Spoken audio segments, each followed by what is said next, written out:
Hello, listener. The fact you hear this means you're alive. If you're new here, consider subscribing and comment below where you're listening from. Let's begin the story. Grass brushed against the bumper as the car lurched off the county road and onto the field. Three figures followed in the ruts, their slow, relentless pace telling me they wouldn't quit. The fuel gauge hovered just above empty. The warning light had been blinking for miles, and the engine coughed every time I asked for more. A gap in the fence appeared near a line of cottonwood trees, and behind them a low hill concealed a sheet metal door, half hidden by vines. At this distance, it was the only option that made any sense. I killed the headlights and let the car roll to a stop on the level ground. I cut the engine and listened for any sign of life. Wind whispered through the weeds along the chassis, and the engine block ticked once as it cooled.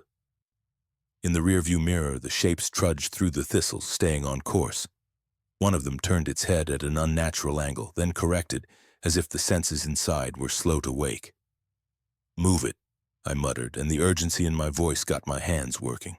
At the door, the metal skin flexed slightly when I pushed, but the frame remained solid, made of poured concrete. A keypad beside it was dark, offering no clue. No code meant I'd need tools. The pry bar was strapped to my pack for just such occasions. The first pull yielded nothing, but the second found a purchase, and the third produced a slow release as the seal broke. A rush of cold air escaped, carrying the scent of closed rooms and aged paper. The smell told me the interior had remained dry. Behind the door was a short passage with white walls and a black wheel mounted on the inner slab. A faded plastic sheet on a nearby bench displayed 3 instructions. Enter, close, wait. The purge button below it was as dead as the keypad, so I pulled the outer door shut until the latch clicked, then spun the wheel on the inner door. The heavy slab swung inward under its own weight, and I jammed the pry bar under the edge to prevent it from closing on me. Outside in the field, something shuffled its feet and then tapped against metal. The hallway beyond was unlit, but a fine layer of grit covered the floor, indicating it hadn't been disturbed in weeks. Dust coated the vents overhead. A dead camera eye stared from the corner, its lens cracked and streaked with grime. A small red indicator light remained dark. That was a good sign. I spun the wheel back until I heard the outer latch click into place. Silence returned to the field as the last light of day faded behind the trees. Footsteps scraped across the concrete slab outside, then stopped. A hand trailed along the seam, leaving a darker streak in the dust. The weight shifted again, moving away. I waited by the wheel, listening for breath, but heard nothing. Another minute passed as I counted to 60. Finally, I exhaled and leaned back against the cool concrete, letting my hands shake. Shelter existed here, but only if this place could operate without attracting unwanted attention. "Time to see if this works," I said, and the thought propelled me further into the hall. The airlock was small and sterile. A bench held sealed antiseptic wipes, 2 bundled suits sealed with tape, and a laminated sheet of rules printed in bold letters. Close both doors. Minimize noise. No open flames near vents. Purge if power is available. A contact number was printed at the bottom, along with a date from 2 years ago. I cleaned my hands with a wipe, peeled off my driving gloves, checked the hinges on the inner door, and spun the wheel until the seal hissed open. Beyond the second door, a narrow hallway stretched to the left and right, lined with wood panels over concrete. A strip of glow-in-the-dark tape along the baseboard emitted a faint light, suggesting the place remained dark most nights. Another laminated sheet on the wall listed house rules in a calm, almost clinical tone. Keep lights low, keep doors closed, water and air are paramount, log every change. It read like a standard operating procedure, and it made sense. The door marked mech led to the power supply. The small room beyond had a heavy latch and contained a battery rack, 2 inverters with blank screens, and a diesel generator enclosed in a soundproof box. A tag on the generator's run switch warned about exhaust and alarms. Day tank must be primed, use hand pump, limit run time. Someone had written a maintenance schedule below in neat handwriting. Test Monday and Thursday, 15 minutes. The last entry was from midsummer, the year the world went sideways. Water was behind a door marked with blue tape. 3 pressure tanks lined the wall and a clear tube showed a dried water line. A UV sanitization unit displayed all zeros. I opened a sample valve, let it run for a few seconds, tasted a drop, and waited for any metallic or chemical tang. It tasted flat and clean, which meant the system was still pressurized. That bought me some time. The air intake was positioned high on the wall above the hall, the louvers held shut by springs. An override shaft took a wrench and turned with a quarter rotation. When the blades cracked open a fraction of an inch, the sealed feeling in the hall dissipated and the temperature evened out. That told me the ducts were clear. I left it just barely open. A control room awaited at the end of the hall, containing a desk and 4 inactive monitors. The batteries could handle a small load if I was careful, so I tried activating the inverters in test mode. A relay clicked. A low hum filled the rack, and the monitors flickered to life at low brightness.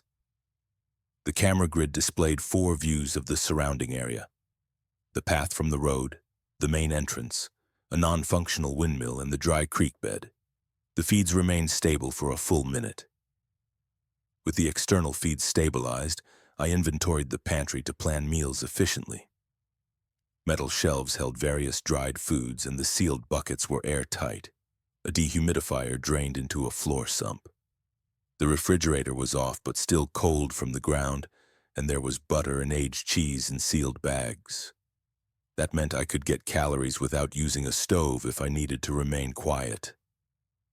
The small bedroom near the control room seemed the most practical choice, so I dragged the mattress into a corner and rigged a spoon on a string across the hall as a rudimentary tripwire. After that, I disabled the unnecessary camera feeds, leaving only the motion alerts active. The battery level indicator showed just above a quarter charge, not much, but enough to complete my initial checks. Before settling down, I listened to the ambient sounds, the hum of the fan bearings, a soft click from a valve, the dehumidifier running, then wrote a brief entry in the log and kept my plans for the day minimal because the batteries wouldn't last long without the generator, and any noise outside could attract unwanted company. Morning light looked flat on the hill cameras. The battery indicator showed 23%, which gave me a window of opportunity if I managed the power consumption carefully. Water, air, and power. Those were the factors that would determine how long I could last. I tackled them in that order because dehydration and stale air could ruin my plans faster than hunger. At the water station, I ran a dry finger along the pipes, feeling each joint for any sign of moisture that might indicate a leak. One of the unions had a white, salty crust around it, so I placed a bucket underneath, noted the time, and tightened it a quarter turn. The sample tap ran clear. I filled 2 bottles, capped them, wrote today's date on the lids, and placed one by the bed and the other on the table. Boiling water would consume too much fuel, pasteurizing less, so for now a brief simmer would have to suffice. Next, I addressed the air supply. The intake vent was cracked open a finger's width, just enough to prevent the doors from creating a vacuum. I brushed off the filter, added a reminder to rotate it after the first generator run, and checked the exhaust vent with a flashlight. The beam reflected off a damper painted to blend with the surrounding sod. If I needed to make noise, I could direct the sound down the creek bed away from the main entrance. Power required the most careful attention. The batteries could run the cameras and a few lights for a limited time, but recharging them meant starting the diesel generator, which would generate noise, heat, and a telltale smell that could drift across the field. The day tank was half full. The fuel lines appeared clean. A clear hose connected to a hand pump. I worked the pump until the bubbles disappeared and the fuel flowed like an amber stream, then closed the bleed valve to prevent the engine from sputtering on startup. The control panel offered 2 options: test and run. The test mode allowed me to check the system without actually starting the engine and to monitor the alarms. The run mode provided real power but also invited unwanted attention. Midday was the optimal time to run the generator because warm air rises carrying sound upward and because anyone hunting for engine noise would likely be active at dawn. I laid out the plan in 3 steps. Test the system now for 5 minutes, listen for any alarms, then run the generator briefly when the sun was higher in the sky. Breakfast served as a rudimentary emissions test. I put oats in a small pot with a pinch of salt. I kept the lid on and the flame low and held my face near a ventilation duct to see if the steam pooled or was drawn away. The steam dissipated, indicating the vent was clear. I ate at the long table, then washed the pot meticulously to remove any sweet residue that might attract ants. Tools needed to be organized. I assembled a small kit on the counter: tape, cord, spare batteries, rags, a marker, and the pry bar, and stored the rest in a location where I could find it in the dark. The first aid kit went in the top drawer of the bedroom dresser with a strip of tape labeled "Open Here." I placed a second strip under the light switch so my hand would instinctively find it in an emergency. I did a quick circuit of the rooms, checking for leaks, new sounds, and any signs that the shelter had been disturbed. The theater door remained shut. The gym contained a rowing machine and weight plates which could be used to reinforce doors if necessary. In the office, the safe was open and empty except for folders containing floor plans and a map with 2 marked exits highlighted in red. Back in the control room, I watched the creek camera feed as a bird took flight from the weeds. The windmill mast remained still, and the gravel path showed no new tracks. I turned off 2 of the monitors, leaving only the door and creek feeds active, and wrote a 3-line entry in the log. Water clear, air vent open a finger, power test at noon. I kept in mind that the plan would only work if the engine started smoothly and ran quietly. The office had the distinct smell of aged paper and dry ink. A key was taped beneath the top drawer, labeled Archive. A matching door was located past the kitchen. The lock clicked open, revealing a room lined with shelves, each labeled with a month and year. I kept the lights low and used my headlamp on its dimmest setting. Binders filled the first shelf: orientation, operations, drills, duct schematics, and a concise list titled "What to Do First After a Shock." The list was simple and direct: check personnel, check for fire, check air quality, check water supply, check fuel reserves, check door integrity, check radio function. A black carrying case rested under the table, containing a digital recorder and 5 labeled cards. The founder's name was printed below the dates. Card 1, Welcome and Rules. Card 2, Power and Air. Card 3, Security Protocols. Card 4, Mental Well-Being. Card 5, In Case of Our Absence. The recorder required a single AA battery and showed a full charge. I put on the headphones and pressed play. "Welcome, guest or staff," the voice began. "You are here either by my invitation or driven by necessity. Regardless, the initial steps are the same." He recited the list from the wall, then added 2 additional rules. Maintain a power reserve. Maintain a water reserve. I noted the instructions in my notebook and continued listening. Card 2 detailed the operation of valves and vents. Manually open the intake if the motor fails. Warm the room before running the generator for an extended period. Direct exhaust down the creek when potential threats are present on the road, as wind currents can be deceptive if given a pathway. Card 3 covered cameras and alarms. "If the monitors go dark, you are not defenseless," he stated. "A tape line at knee height marks the route from the bedroom to the secondary exit. Crawl and follow it." Card 4 was brief. "If you find yourself alone, write to yourself each morning," he advised. "Use paper. State what you intend to accomplish before noon and what you intend to accomplish before nightfall. When fear causes your plans to unravel, trust the written page. Then earn the goals you set down." I transcribed the lines into my notebook. Card 5 adopted a different tone. "If we are not here, either our efforts failed or we departed according to protocol," he explained. "In the latter case, we have left instructions for you. These notes can be found in 3 locations: the air handling room, the far pantry shelf beneath a false bottom, and the anechoic chamber behind the theater. They should be read in that order." A final warning was included. "If you encounter a door marked Core, do not open it until you have thoroughly reviewed the other documents." Maps were arranged in a tray.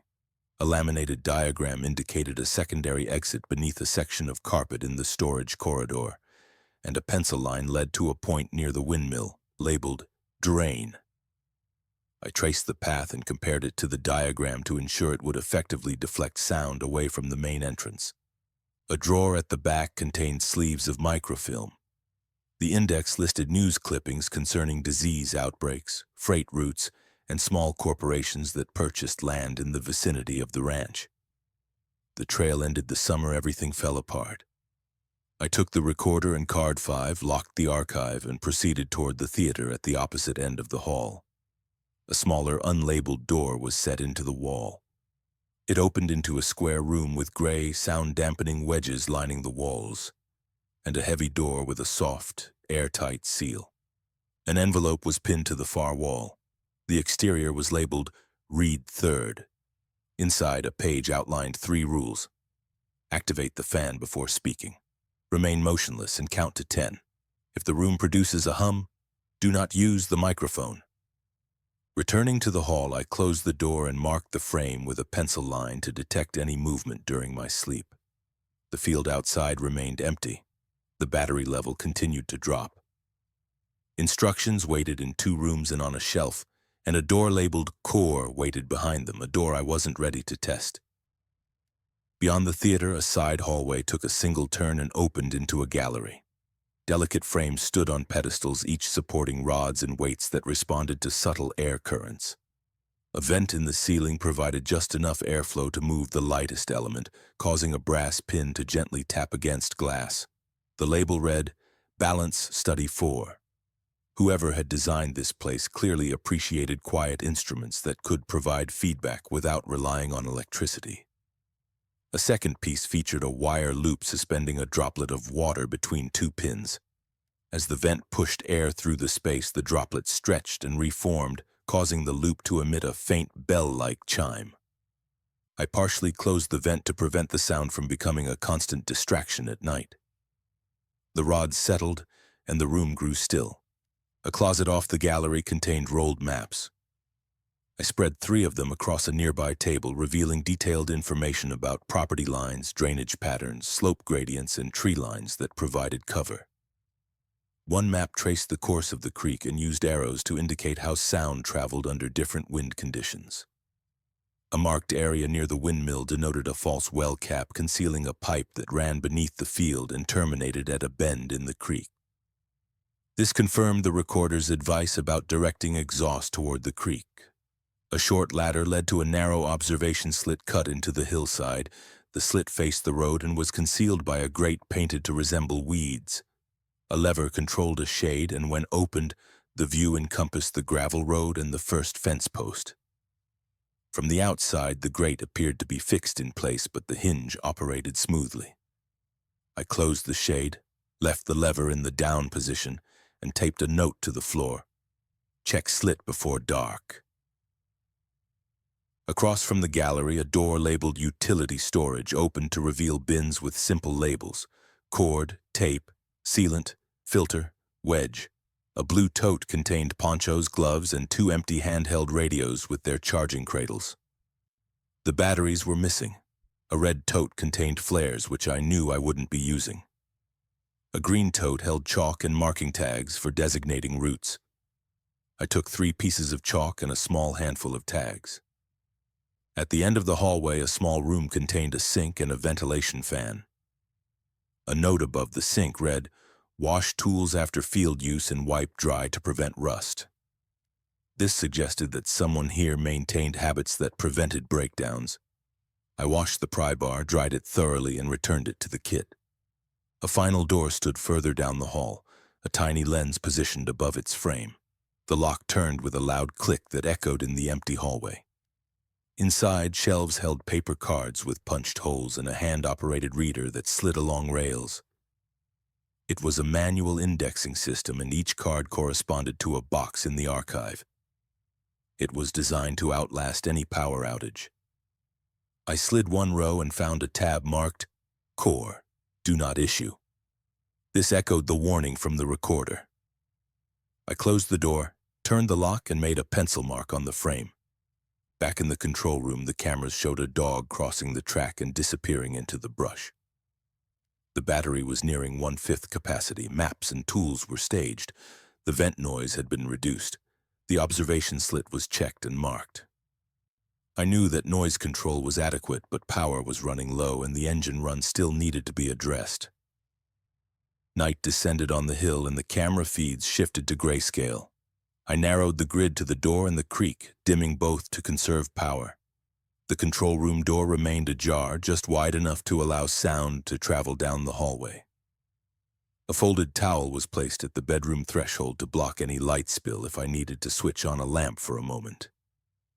The tripline was suspended 6 inches above the floor, ensuring my shins wouldn't accidentally trigger it, and the spoon rested against the baseboard, ready to produce a clear chime at the slightest disturbance. Dinner was kept simple, as heavy food tends to cloud the mind. I ate oats with a square of hard cheese and drank half of the bottled water I had marked that morning. Afterward, I washed the pot and cup, drying them carefully by hand and placing them upside down on a clean towel. The generator would remain idle until midday tomorrow, when the rising warm air would carry sound upward and the ambient noise of the grass would help mask any small mistakes.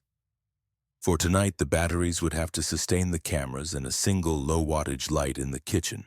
A small emergency kit sat by the bedroom door ready for a rapid exit if the camera feeds revealed unwanted company.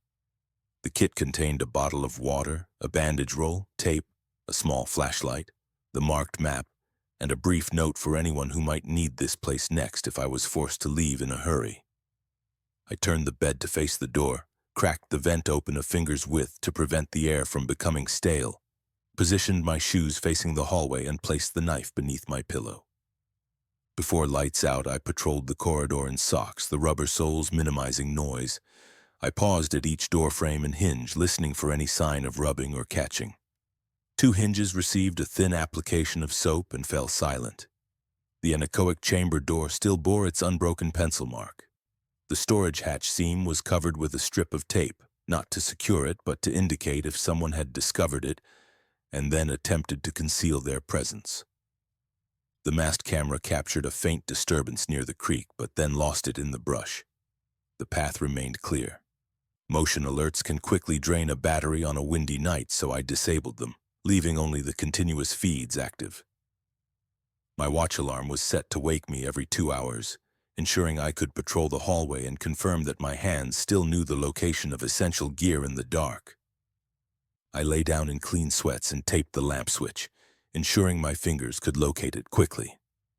Sleep came in fragmented bursts, interrupted by a soft sound from the pantry, like a can lightly bumping against another before settling. I sat up, took 3 slow, deliberate breaths, and checked for light beneath the door. Nothing moved. I listened for a second sound, reasoning that a single noise could be the room itself, but 2 noises suggested someone was present. After a long minute of silence, nothing answered. I crossed to the control room and watched the monitors as the battery indicator flickered, then stabilized at 19%. A shape moved among the cottonwood trees, following a slow, meandering path that never led directly toward the door, then drifted back toward the road. The creek line remained empty on the camera feed. I kept the radio off to conserve power. I logged the time and the pantry noise, then lay back down with my shoes ready and my hand resting near the lamp. The hill remained quiet. The rooms stayed still. The power conservation plan would have to sustain me until noon. Dawn broke on the cameras and the battery level remained at 19%. I kept the monitor brightness low and made a short list for the morning. Investigate the pantry noise, patrol the hallway, and set the power run window for midday. The spoon tripwire was undisturbed. The tape on the storage hatch was still intact, so I opened the pantry door. The shelves appeared untouched, but a single can had been rotated, and a smear was visible on the rim of a sugar jar. There were no other signs of disturbance. A silent entry through the secondary access point was possible, so I checked the ladder hatch, pressed my ear against the metal, and heard only the sound of wind in the cedars. Breakfast was kept minimal to preserve air quality. Oats and a sip of water helped steady my hands. The recorder cards lay next to the map depicting the creek lines. Card 5 continued to beckon with its instructions about the notes hidden in 3 locations, so I started with the water room. A sealed envelope had been taped behind a pipe with blue tape. Inside was a single page, the handwriting firm and precise. If power is short, favor pumps over lights, favor fans over screens, favor clean water over warm rooms. Below that, a line read, "Leave a margin and test at noon, not at dusk." The second hidden cache was located in the pantry beneath a false floor. A notch at the back gave it away. I lifted the panel and found a hand-drawn map marked with chalk symbols, as well as a list of radio frequencies with times crossed out. Dating back to the month everything had collapsed. A burst of static cut through the silence for half a second in the control room speaker, not a complete signal, but more like someone clearing their throat on the frequency circled on the map. I turned the dial a quarter turn, keeping the volume low. "Trade his voice for a time," a flat voice said. Then the static returned. "Say that again," I said, leaving the microphone untouched. A minute passed, but there was no response. Chalk from the green tote was in my pocket, and I exited through the secondary access point after checking the cameras. The vegetation around the hatch was undisturbed. I opened it just wide enough to slip through, then closed it with the same gentle pressure to avoid breaking the seal. At the base of the windmill, I examined the ground for footprints and found 3 scuff marks on the edge of the gravel, where someone had turned and stepped off the path. A small arrow on a lower rock pointed toward the creek bed. The mark was fresh, like a sign left for someone who knew to look low. Down by the bend, a second chalk line was visible beneath a ledge. Next to it was a symbol from the pantry map, a small square with a notch at the top. "Courier," I said, and folded the chalk back into my pocket. The creek bed carried sound well, so I kept my shoes on the rocks, avoiding the dry leaves. A third mark was near a fallen post, and a thin strip of cloth fluttered briefly above it. The cloth was the same shade of brown as the coat I had seen on the road days ago. "You left me a lane," I said, standing perfectly still. Back inside, I locked the hatch and wiped the seam with needles to blur any prints. I logged the marks in my journal and sketched the small square to help me remember the notch. Noon was fast approaching. The page from the pipe was on the desk, the instructions clear. Pumps, fans, water, then everything else. Midday brings warm air and a steady southern drift, making it the optimal window for running the generator. The plan remains straightforward. Check the vents, set the exhaust route, prime the fuel, start the engine briefly, listen carefully, and shut it down if anything seems amiss. Short bursts of power are enough to replenish the batteries without alerting the entire countryside. At the air intake, I nudge the blades open a fraction more, ensuring the doors won't create suction, and wipe the dust from the filter. The well cap on the hill remains secure, and the flexible pipe within the fake windmill is positioned to direct sound toward the dry creek bed. I add an additional elbow to the pipe, creating a curve that will further soften the exhaust tone. Inside the power room, I inspect the day tank and the clear fuel line leading to the hand pump. Last time there were bubbles forming rings in the fuel, but now it flows smoothly like an amber ribbon. I close the bleed valve, run a quick diagnostic test on the control panel, and monitor for any heat spikes or smoke alarms. Nothing trips. Starting the engine when the sun is high in the sky still seems like the best strategy, so I take one last walk down the hall and close the bedroom door to keep the room cool. "Here we go," I say aloud and press the start button. The engine cranks, catches, and settles into a steady rhythm. I stay by the panel, counting to 60 while the gauges stabilize. In the control room, I keep only the creek and door camera feeds active. Air is circulating, but not enough to cause the rods in the gallery to move. Now for the diversion. I open the drain valve on the windmill box a quarter turn, allowing a trickle of water to flow into the creek bed. The sound of the water will carry past the exhaust bend, providing an alternative sound source. I place a small radio beneath the floor grate near the drain, tuning it to a weather broadcast from an inactive station, then lower the volume until it blends with the sound of the water. The camera feeds show no movement in the field. The heat radiating off the hillside blurs the lower portion of the frame. I allow the engine to run for 10 minutes, enough to push the batteries above half capacity, then exit through the secondary access point to check for any lingering smells. The hatch closes cleanly and I stay on the stone and bare dirt. Down by the creek bend, I listen carefully.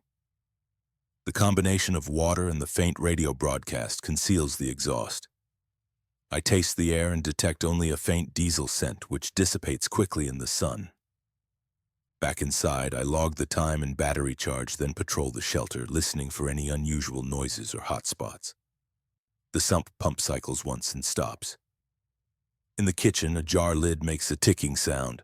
I tighten a clamp on a vibrating duct and the sound diminishes. At the 11-minute mark, a shape appears on the road camera, small and moving slowly, followed by another. They're drifting aimlessly, not heading toward the hill.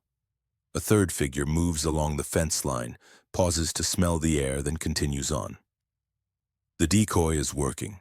I allow the engine to run for 4 more minutes, then shut it down. Batteries above 60% capacity will provide enough power for a night of camera surveillance and a single low-wattage light without pushing my luck. I cut the power and allow the engine to wind down. The room grows quieter. Fresh air continues to circulate through the small gap in the air intake. The drain at the windmill continues to run for another minute. Then I close it and listen as the field returns to its usual background sounds. One final check outside reveals no new tracks on the gravel path and no fresh fingerprints on the fake shed door. The chalk mark by the creek remains sharp. I add a short dash next to it, leaving it for the next pass. Back at the desk, I write down the procedure in simple steps so I can repeat it without guessing when the next power run is necessary. Power will require another short boost tomorrow, but the window held well. The area remained quiet, and the batteries have enough charge to sustain my needs until nightfall. The afternoon heat caused the road to shimmer on the camera feed. At 2:15 p.m., 3 figures emerged from the tree line. They didn't speak. One carried a pry bar, another wore a backpack, and the third held a square case fitted with a dark lens. They stopped at the first fence post, observed the hill, then continued their approach. I dimmed the monitor screens and shut off the kitchen fan to maintain silence within the shelter. The figure with the pry bar gestured toward the fake windmill and rotated his wrist. The one carrying the square case set it on the ground, released a strap, and a low hum filled the air as a ducted fan lifted to head height. It stabilized, then drifted toward the gravel path. The drone flew low and slow. It wasn't searching for images, but for heat signatures, breath, and leaks. The figure with the pry bar squatted by the door seam and brushed away dust with his knuckles, then smirked at the exposed mark. The figure with the backpack circled toward the windmill, staying on the gravel. He pressed his ear against the metal, tapped twice, and paused. The drone drifted toward the taps, then returned to the door and hovered a foot above the concrete slab. Their movements were methodical, like following a checklist. I kept the exhaust and drain sealed and limited the power draw to the cameras and a single low-wattage light. A fourth figure crouched near the fence with a small device on his knee and a wire connected to his ear. He scanned the road and the trees, never glancing at the hill. He was their lookout, and he would likely be positioned near the secondary access point if he knew about it. I visualized the route from the hatch to the creek and checked the map for the chalk marks. The small square with the notch pointed toward the bend where the sound would be deflected. If forced to evacuate, that was the path I would take. For now, any movement would only add another entry to their notes. 5 minutes passed. The drone traced the door seam, rising and falling an inch at a time. The figure with the pry bar flexed his wrist and made a subtle gesture. The figure with the backpack left the windmill and joined him. They walked along the curve of the hill until they faced the creek. The drone followed, hovering over the bend where the false drain was located. The figure with the backpack squatted, touched the dirt, sniffed his glove, and glanced at the figure with the pry bar. He shook his head once, indicating that he detected no scent from yesterday's generator run. The lookout scribbled something on a card and tore off a corner. He scanned the trees again, then settled back into position. None of them looked up. They trusted their established protocol. I remained inside, maintaining complete silence. They weren't certain about anything, and they didn't act on hunches. Crews like that only return if they receive confirmation that their efforts are worthwhile. I gave them nothing. After 10 minutes, the figure with the pry bar tapped the case. The drone descended into his hands, and he secured the strap. The three figures returned to the fence. The lookout joined them. They stepped onto the road and walked out of view. Once the last figure had disappeared, I logged the time in my journal. The battery level was above half capacity. The lines on the doors remained unbroken. The drain was sealed. The tape on the hatch seam was still straight. They would add this location to a list. If I made any noise tonight, they would hear it from a mile away and cross the field. Noise attracts rule keepers with ledgers and quiet hands. Avoiding their attention was more important than a hot meal or a well-lit room. Static filled the radio for a minute, followed by a brief burst. "South Bend clean," a flat voice said. Then the frequency went silent. Nothing else followed. Either the lookout had reported his findings or the courier had left a coded message too weak to be received clearly. Either way, the path remained the same. Stay small, stay ready, and plan the next power run with caution. Late afternoon brought a steady crosswind, and the cameras showed dust swirling from the road toward the creek. I powered down everything I didn't need, kept the door and creek feeds running at low brightness, and packed a small kit for a quick reconnaissance. The secondary exit had remained secure, and I planned to check the chalk marks, set a diversion, and return before nightfall. The hatch lifted smoothly, and the cedar needles remained undisturbed. I slid out, brushed the seam, and moved along the rocky terrain toward the bend. The square with notch mark was still visible, so I added a short line to indicate that I had passed by today. 50 yards further down, a piece of wire hung from a thorn bush, with a strip of foil attached to the end. It turned once, catching the sun for a brief moment. At the next bend, a faint, repetitive ticking sound could be heard, like the sound of cooling metal. I stood still and traced the source to a broken pipe that held a small puddle of water. The ticking was nothing to worry about. I marked the spot with an X to avoid being slowed down again. The wind carried the scent of dry smoke through the grass, likely from an old cooking site, not a recent fire. A low rise provided a clear view of the fence and the first post. A figure was standing there, wearing a brown coat and carrying a short stick over one shoulder. The posture matched the figure from days ago. I raised a hand and kept it there. The person tapped the post twice. I responded with a single tap on a nearby rock. They drew a small square in the air, then pointed south. I interpreted this as check the square south, which aligned with the map. I backed away from the rise and took a longer route through the brush. At the false well cap near the windmill, I set a diversion, an empty bottle beneath the grate, with a thin trickle of water dripping into it every few seconds. The sound was intriguing enough to warrant investigation and would likely draw attention away from other areas. Back inside, I locked the hatch, smoothed the seam, and checked the monitors. The road feed showed heat shimmering above the asphalt. The creek feed showed the foil marker where I had left it. 5 minutes later, a single figure stepped into view at the edge of the tree line.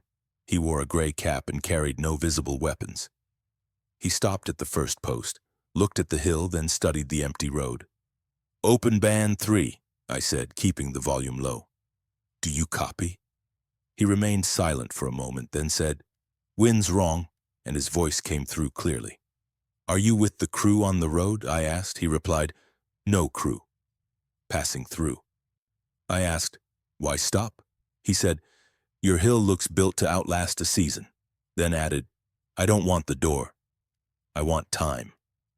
He kept his hands visible and backed away a step. "Trade?" I asked. He said, "Only this," then placed a small pouch on the post and walked south along the fence. I watched until he disappeared from view. The pouch contained 2 fresh AA batteries and a strip of brown cloth.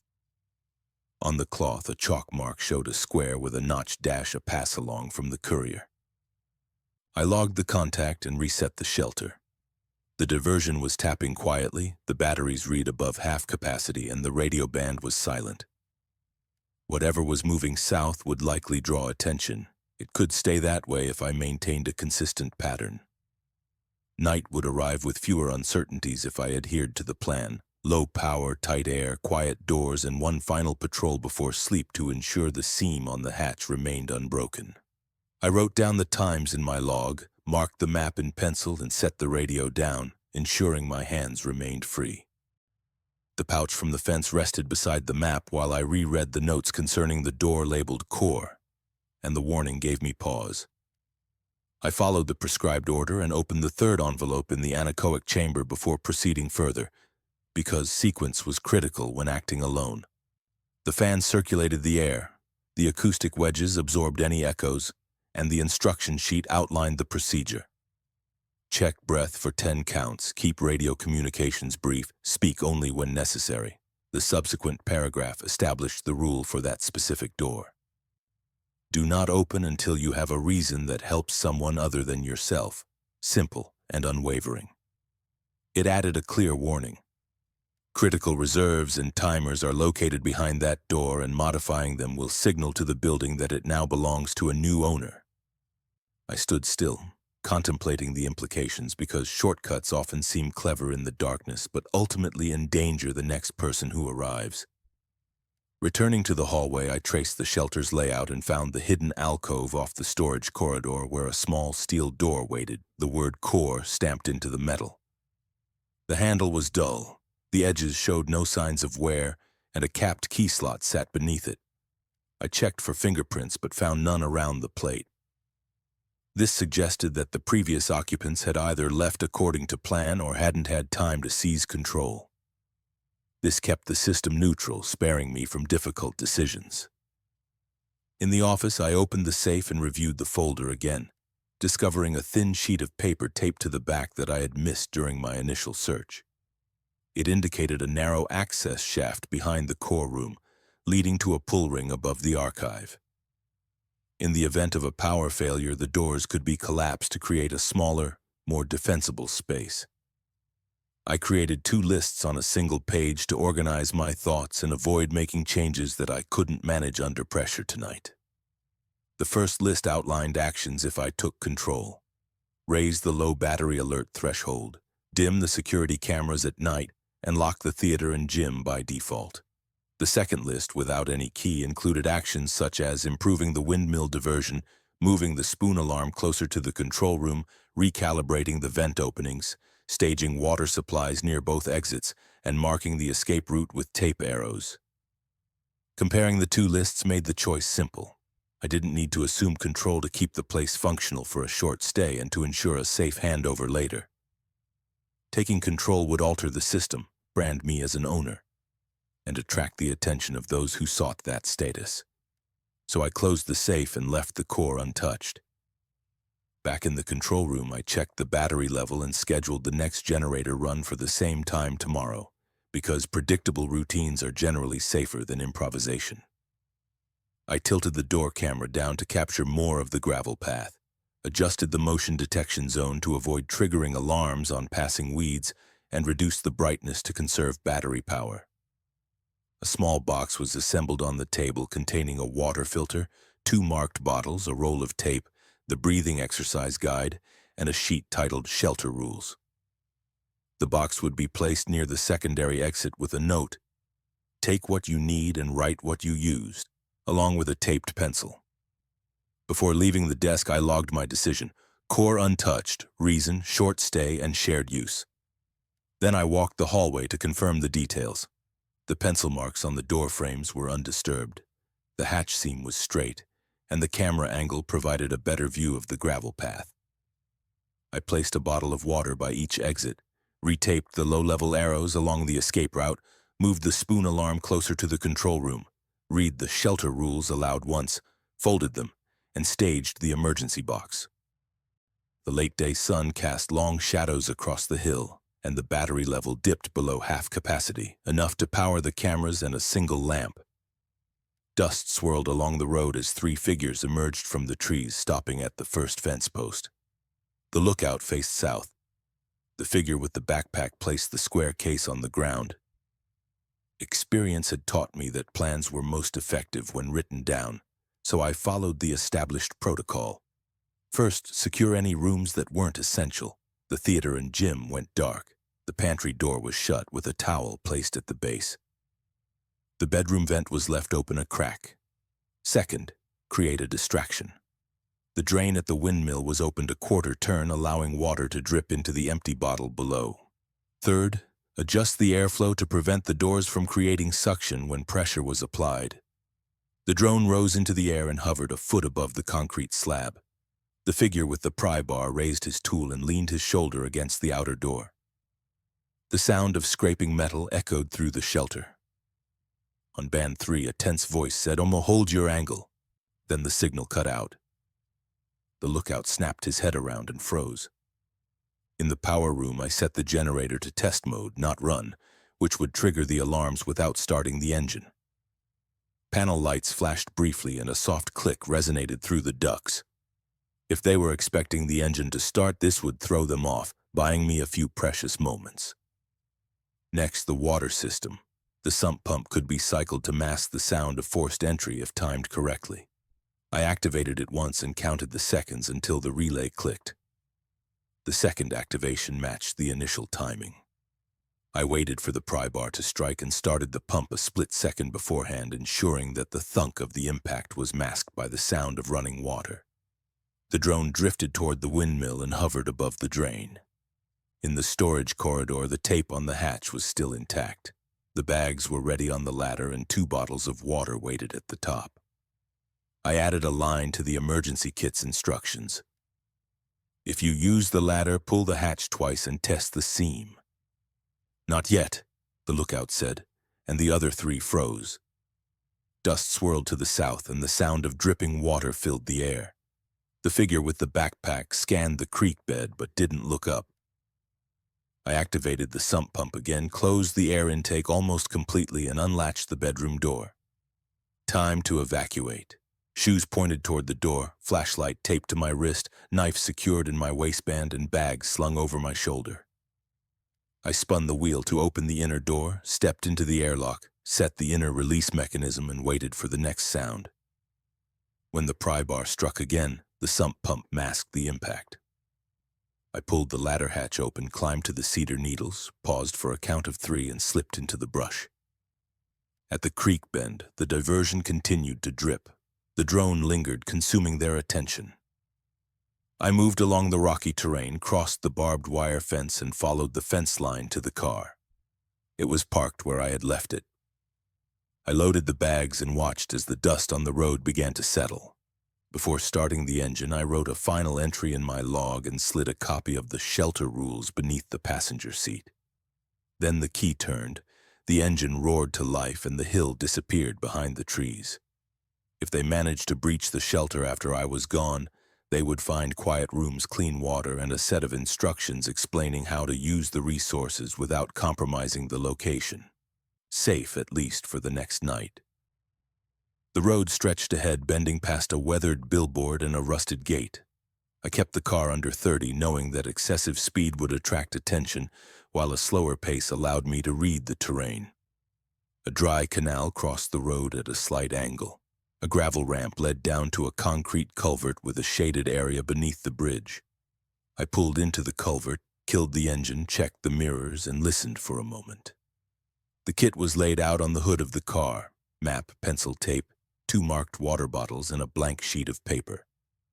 I divided the page into 2 columns, titling it Shelter Doctrine. Not as a declaration of ownership, but as a set of guidelines for weary travelers. The left side would list actions, the right side, the corresponding rationale, because reasons give rules staying power when fear attempts to override them. I kept the instructions concise. Keep doors shut to maintain air quality. Prioritize water and ventilation over lighting. Test the power system at midday, not at dusk. Mark an escape route with tape at knee height. Keep a water bottle staged near every exit. Operate loud equipment only with a designated spotter. Write down your plan for the day and earn it by nightfall. Maintain a reserve of batteries and water. If you take something, record it. Help the next person more than you succumb to fear. When the list reached 10 lines, I copied it twice.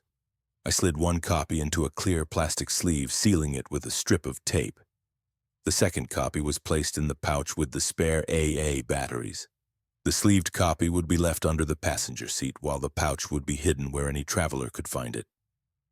South of the bridge, a feed store stood with its front wall torn open and its shelves mostly empty, but the office still had a door. I parked behind the building, checked the alley, and then taped the Doctrine to the inside of the office window at eye level. Beside it, I left a small card. If you use this today, mark the date and time. I made the first entry. Returning to the canal, I filled one bottle with water from a slow leak in the culvert, heated it to a safe temperature using a thermometer, and poured it through the filter. Clean water promotes clear thinking. Night was approaching, so I monitored the road through a sliver of the rearview mirror. A car passed in the far lane, its headlights off, followed by a lone figure on foot who drifted along the fence line and continued on. I noted the time, pressed the lifting tape back onto the map, and traced a route to a grain elevator 3 miles to the east that offered rooftop access. Then I circled a backup location in case the first site was compromised. Before departing, I folded one last copy of the Doctrine and slipped it into the glove compartment, along with a pencil and roll of tape. Then I started the engine and eased back onto the road at a steady pace, keeping my movements deliberate and the rules simple enough to remember after dark. The grain elevator loomed over the flat open fields. I parked by the loading docks, inspected the stairwell cage, and climbed to the roof with my pack. A low hatch opened smoothly, the bolts appeared secure, and the tar seams were tight. I taped an arrow near the hatch to mark the path, placed a water bottle by the doorway, and made a slow circuit of the rooftop, noting any loose screws or weak railing sections. Inside, the upper floor offered a clear view of 3 roads and the canal, providing ample opportunity to spot approaching trouble and take evasive action. The windows were thick enough to withstand a forced entry should the night turn ugly. I recorded the time in my log, noted the wind direction, checked the radio one last time, and powered it down to conserve energy. Before dark, I taped a copy of the Shelter Doctrine by the stairwell, then made another copy and left it by the hatch, under a strip of cloth so a weary hand wouldn't miss it. A truck attempted to start its engine to the west, sputtered twice, then fell silent. I ate a quick meal, rechecked the bolts, positioned my shoes facing the door, and lay down. The plan for the coming day fit on a single page: a short generator run at midday if necessary, water first, doors secured, margins maintained, and radio silence enforced. Sleep came in fragmented bursts, and at first light I wrote the date on the Shelter Doctrine, signing it without a name because a functional shelter belongs to whoever earns it and leaves it ready for the next person. If you enjoyed the story, please like, subscribe, and comment where you're listening from. See you in the next one.